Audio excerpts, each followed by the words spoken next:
Hello, and welcome to Your Creative Midlife. I'm Betsy Bush. When most of us think about getting creative in midlife, we may choose low-cost, low-risk things like writing or painting or photography with our phones. My guest, Melissa Davey, took a bolder route into filmmaking. Her latest film, Climbing into Life, has been making the rounds of film festivals around the country and internationally to much acclaim. She has such an interesting journey to share with us. Melissa, thank you so much for joining me on Your Creative Midlife. Oh, thank you. It's great to see you again. Yes. We talked about 4 years ago on my other podcast, the latest version. And just so people know, I will be including a link to that previous interview in the show notes, where Melissa takes us on the journey from her life as in the corporate world to creating her first film, which was called Beyond 60. And now she has, you've just finished, well, you finished it a while ago, but you've been taking your latest film, Climbing into Life, to film festivals around the country. I think 19 film festivals. Is that what I've heard? Yes. It is really super exciting, and I'm impressed with the difference between, I'd say the development, the growth in your filmmaking from Beyond 60, which was wonderful. It was a series of vignettes. And now you have a documentary about a very remarkable person. And just tell us a little bit about that film. Yeah. Well, Climbing into Life is about the oldest woman to climb El Capitan in Yosemite National Park. And the interesting thing about her, and this is her life story, it isn't just about climbing, but it tells you how she got herself on that magic rock, climbing upwards. And, you know, she was never an athlete. She is an amazing woman, you know, an artist, an oil painter artist. She's a writer. She has published several books, and she's continuing to publish books. She's a musician playing several instruments. She was a professor of different languages. When she writes her books, she writes in English and whatever language that she wants to produce at that moment. She writes in Italian, she writes in Spanish, she writes, it's amazing. You know, she doesn't use a translator, she writes in those languages. Incredible. So that alone was enough of a story to tell. But when you find out that at some point in her life, she challenged herself to step outside all of those regular things that she considered regular anyway, you know, what consumed her life, to add some physical components to get a little bit closer to her kids, who are both super athletes. And she did it as trying to connect better with them as they all grew older. And then she got the bug and, you know, became the oldest woman to climb El Capitan, which, if you've ever been there, yes, and you've stood below El Capitan and you look up and you think, how in heaven's name does anybody get up there, let alone a 66-year-old woman? At the time that she did this, she was 66. She's now in her early 70s, and she's done it, you know, 50 times since. Wow. She climbs mountains all over the world now. Wow. And, well, if you look at El Capitan very closely, you'll see tiny little specks making their way up, and those are the climbers. She got to climbing El Capitan because her son is, I don't know what you call it, champion climber. Tell us a little bit about Alex. Yeah, her son is probably one of the most famous climbers in the world right now. And Alex Honnold is his name. And I'm sure some people watching or listening to this will say, oh, I know who that is. Yeah. He was in a Oscar-winning film called Free Solo. in 2018. And it was done by National Geographic with a very big budget, so the visuals are amazing. And they followed him for 10 years before he was ready to do it, because free solo means that you climb this 3,200-foot straight up flat rock without any protective equipment whatsoever. Wow. He was wearing his t-shirt, shorts, and his climbing shoes. That's it. He had nothing else, and most people climb with ropes, you know, in order to save them if they fall off. So when you watch Free Solo, and I highly recommend it, you know, you might be a little nervous watching it. It's really, have you seen it, Betsy? I have not seen Free Solo. Oh, you need to see it. Yeah, you okay. need to see it. Well, as and someone you can who find has it a on real the National Yeah, I have a real Geographic fear channel. of heights, and I'm like, I don't know if I could like take it. I might be like, Yeah. you know, have a pillow over my head, and It's scary. And the crew that followed him for 10 years, they were waiting for him to be ready to do it. So he had done it many times with ropes. And there's so many different, there's a couple hundred different climbing routes on that mountain. And so he had done just about every one of them. And he kind of wanted to find the toughest one to do free solo. So he practiced over and over again for 10 years. And as every time he went up, he would, you know, he made markings in a book as to, you know, you hold on to this crag, then you find this little, you know, nubbit that you can get your hands into. So he was very scientific about it. And when you meet him, which I did, because I luckily had time to spend with him in Yosemite, and he's in the film, it's really clear to me that he would never do anything that he felt was going to kill him. You know, a lot of people say, well, what a, you know, crazy person this is. You know, who on earth would do that? Sure. But then I realized that he had really put 10 years into figuring out how to do this. And he felt very confident. And there is, when you watch the film, there was one day he went out and started, and he just got the feeling that, this isn't it. So he went back. And then the day that he was ready, he did it. And his film crew was there. And the film crew in the film are fascinating to watch, because they're very nervous about this. They're very nervous that they're going to see this person that has become their close friend fall and die. And they talk about it, and they're like, what will happen if we see, you know, how are we going to deal with this?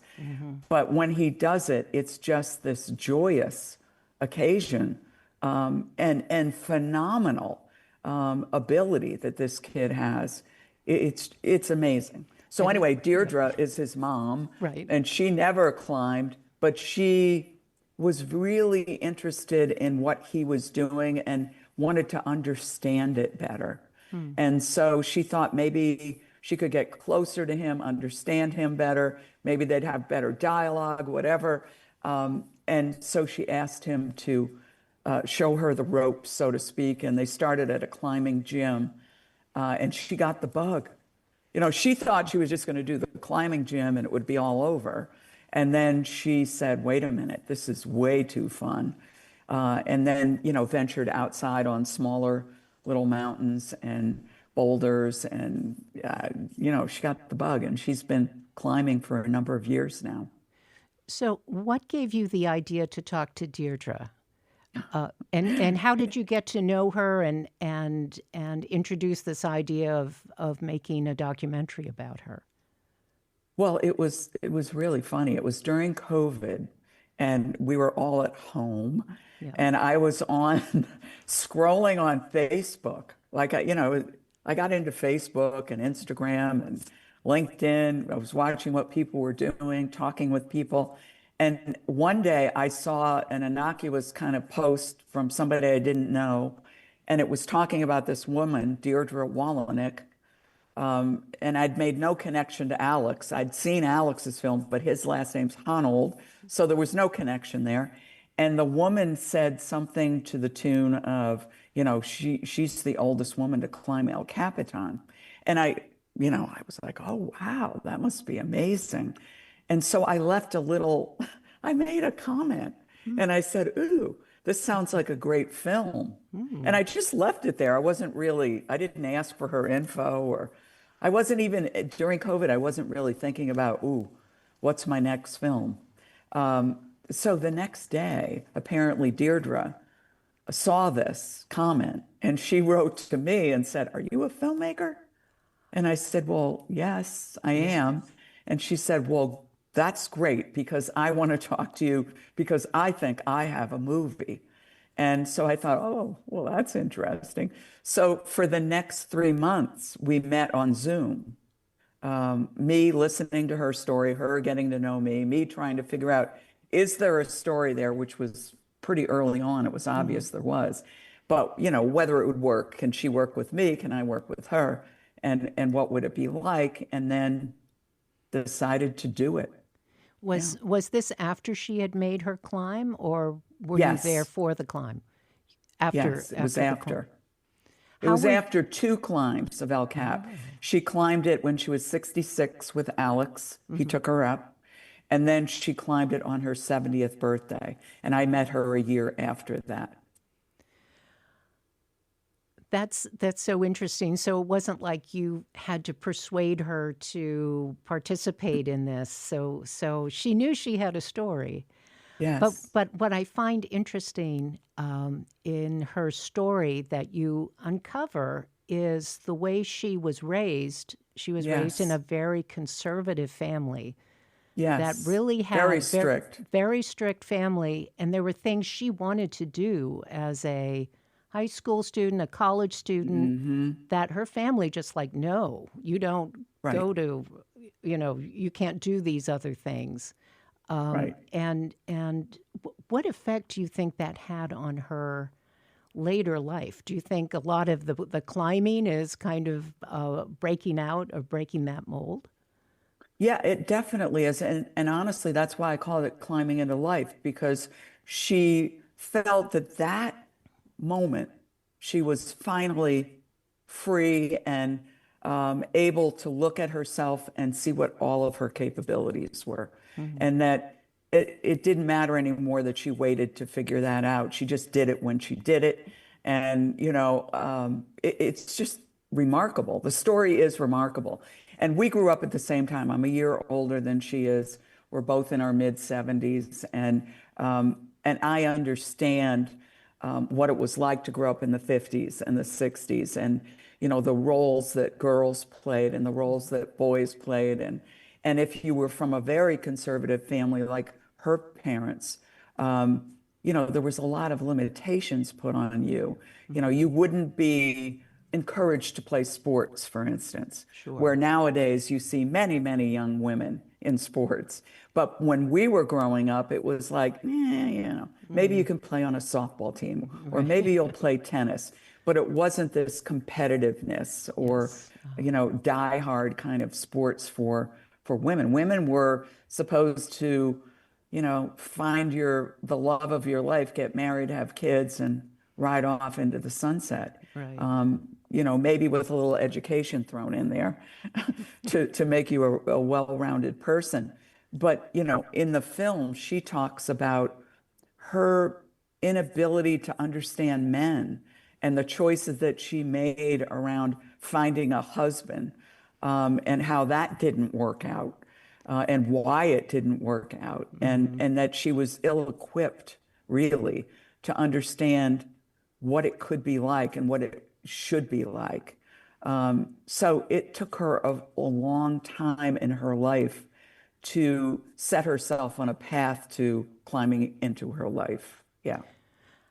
I also feel like there's a meta thing going on here with both her story and your story of doing this film that really, I feel like you've reached new heights, pardon the pun, in a very different film that is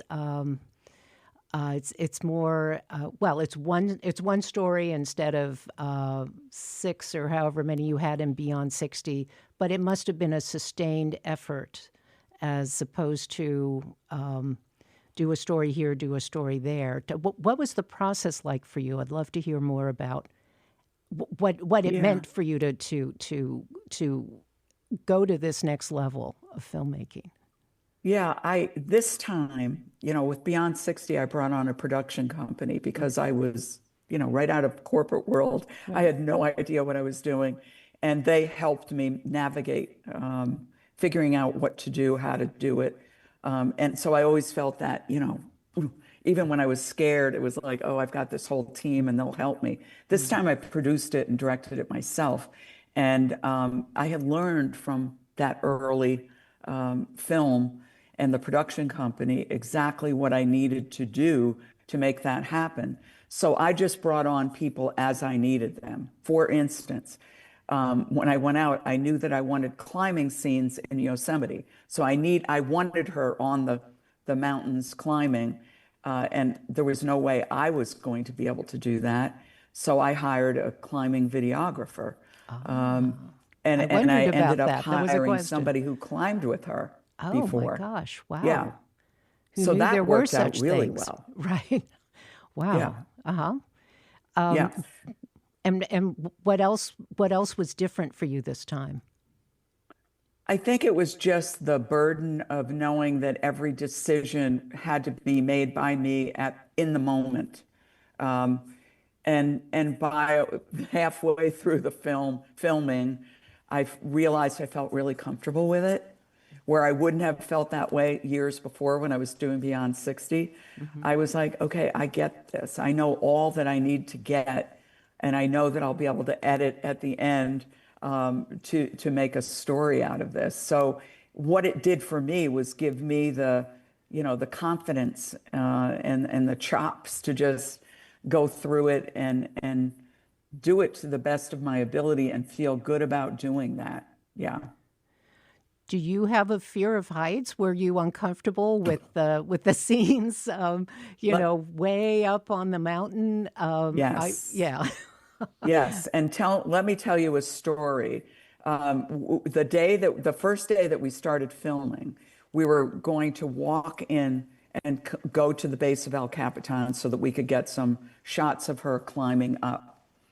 And the team that I had put with me, my husband was doing still shoots for the film, so he was with me. And then Rachel, who's in the film, she's awesome. She Yes. became my personal assistant and a production assistant. She was awesome. Nice. And so everybody was headed in toward El Cap, and they said, "Oh, it's just a little walk, and when we get there, then she'll start climbing." And I'm like, "Okay." So, well, this little walk took about an hour and a half because we had to go up 1,000 feet, bouldering, Oh. climbing over huge boulders to get to the spot where they start climbing. I thought, naive me, that you would drive your car, park it at the bottom of the mountain, and there you are, and you just walk over and start climbing. No, these climbers have incredible stamina because they just went up 1,000 feet climbing over boulders to get to where they would start climbing. By the time I got there, I was completely out of breath. My husband had fallen backwards and hit his head. I mean, we were a mess. And I kept saying, well, you're kidding. You told me it was just a few little, steps into the woods. And they were like, well, we get so used to it. That was that. Wow. So Yeah. yeah, it was scary, but it made me realize just how amazing these climbers are, and that no, I would never do it. I'm not interested in climbing El Cap or any other rock at this point, but I have great admiration for people that do. Great admiration. Oh, I was in Yosemite, as it happens, about 18 months ago, and you see El Cap off in the distance, and you're right. So I think sometimes you assume, oh, there's one of those paved trails, and you just kind of walk Yes. over there and Yes. start. It never occurred to me that there would be, No. boulders and things like that going over. Yeah. Yeah. Tell me about. Oh, here's a question. When you were filming her, were you ever afraid that she might fall? No, because I had learned that being roped in and having all the protective equipment that you need, that there's no way you're going to fall off the mountain. Yes, you might drop down a little, and maybe you'd bump your knee or your elbow, but no, she was very, very secure. So I was not worried about that, and she wasn't either. I was amazed to hear that she trained for like 18 months. 18 weeks. 18 weeks before. Weeks to get ready for the okay. El Cap tour. Yeah. But the strength it required, especially upper body strength, I think what body. you use your arms to push up the Yes, the piece the of equipment. Zoomers, up, Right. up. Yeah. And that's usually the hardest thing for women to develop is that upper body strength. And yet she was able to do it. And she does talk about that in the film. She Yeah. is very thin and not real muscular. And it was a challenge, a big challenge for her. There were times she wanted to quit when she was on her way up there, but she realized, well, this is it. I have to get up in order to get off. I can't go back down this way. So, she talks about that struggle. And it's interesting because my husband and I, when we met her, I remember him taking me aside saying, she doesn't look like she'd be able to do that. This is amazing. She just doesn't look like she would have the strength to do it. And I think her conversation about training for 18 weeks to do this was, really an important discussion. She never would have been able to do it if she hadn't really drilled in for those 18 weeks. So. Well, you think about all the people who train to run marathons, and things are possible. I mean, things we never thought possible are possible. So it really pushes the boundaries of what we think people can do, Yeah. And that's Dierdre too. She did start running, when she was in her late 50s. She hadn't done that either, and she couldn't make it a mile. And she has done some marathons as well.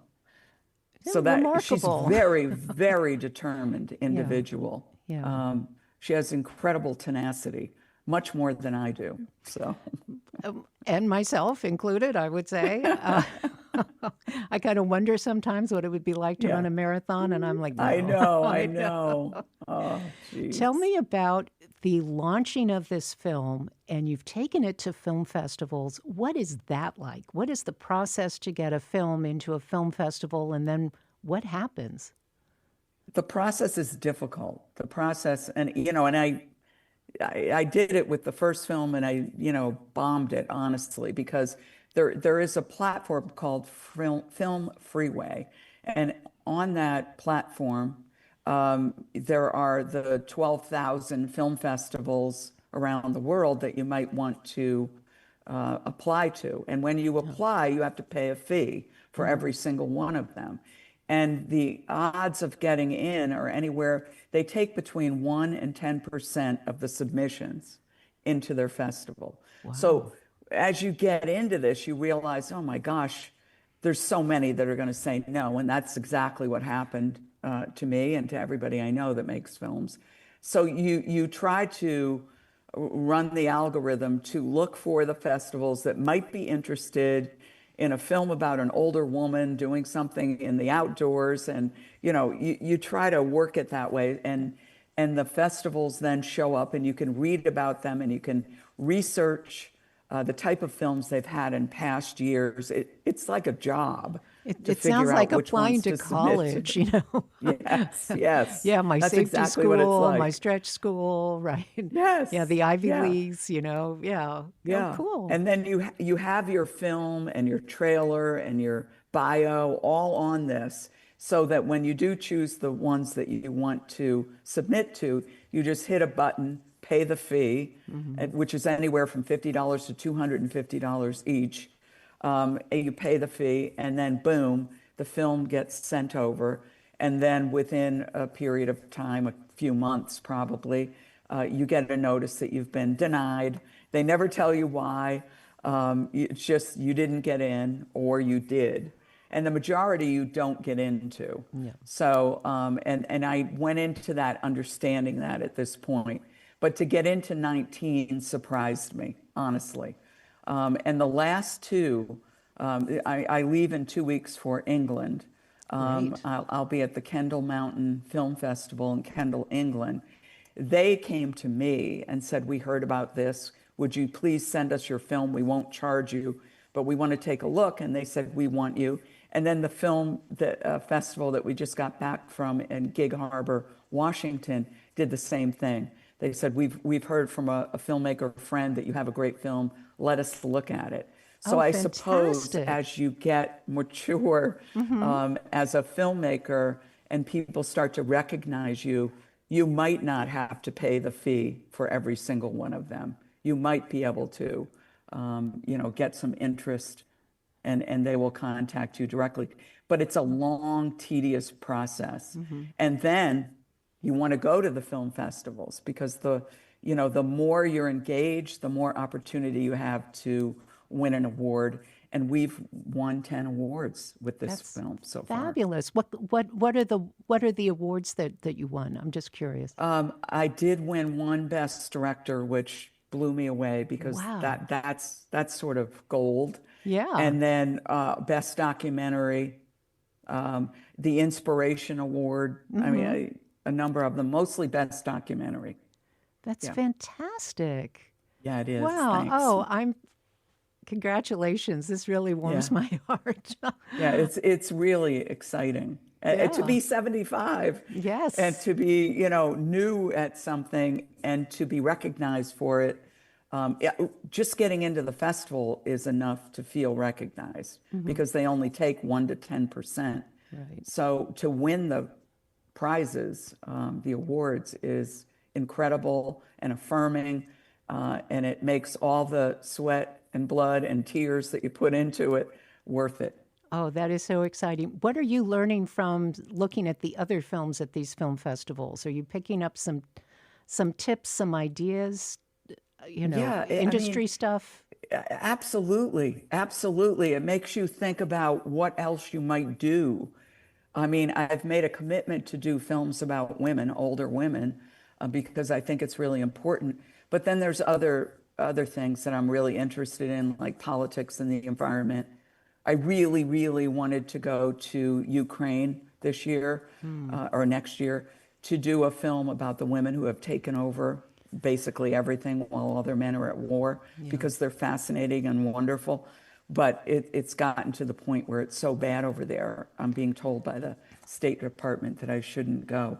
But those are the types of things now that are, I'm watching films and I'm seeing, I think I would be able to portray a good story with this issue. So you never know. You never know. Are you working on something now, aside from the Ukraine story idea? I am. I'm working on two things, just for fun.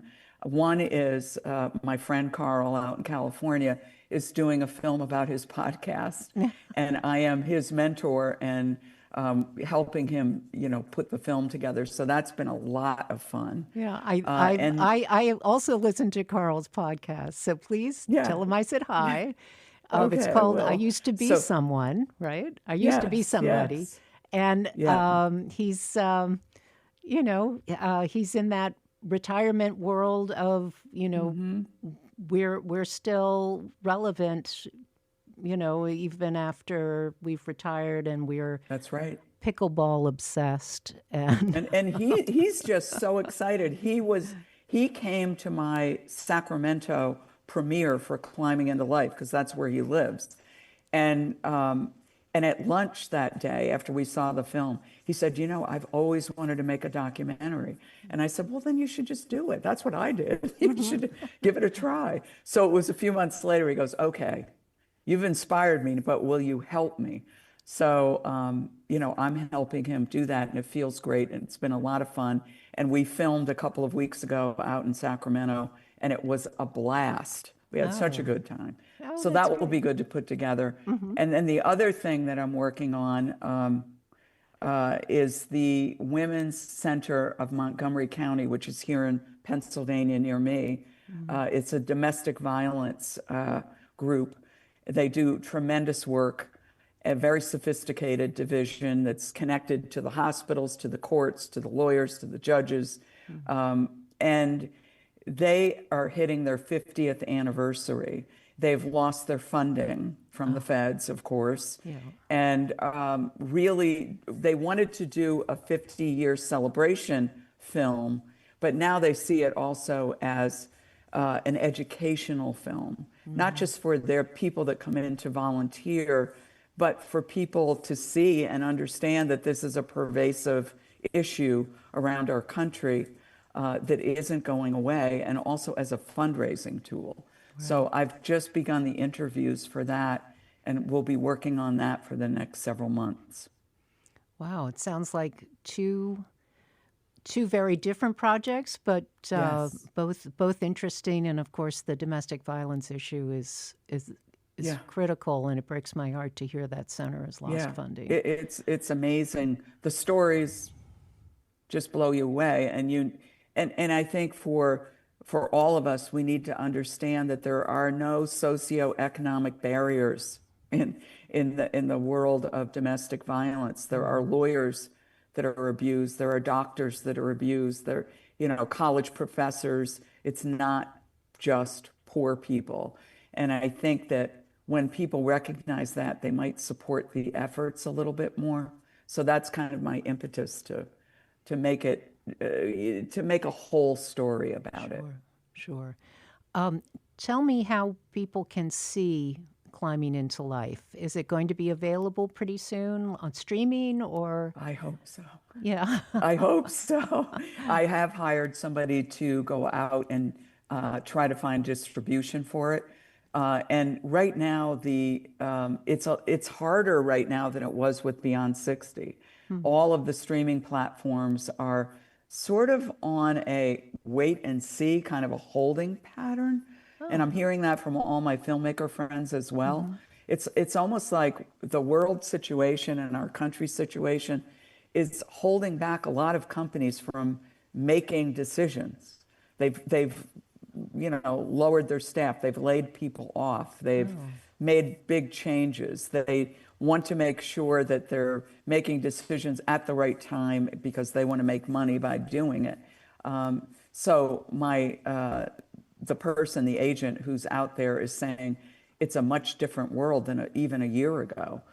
So he thinks it's going to be a little bit slower, but he feels very confident that it will be distributed onto streaming platforms.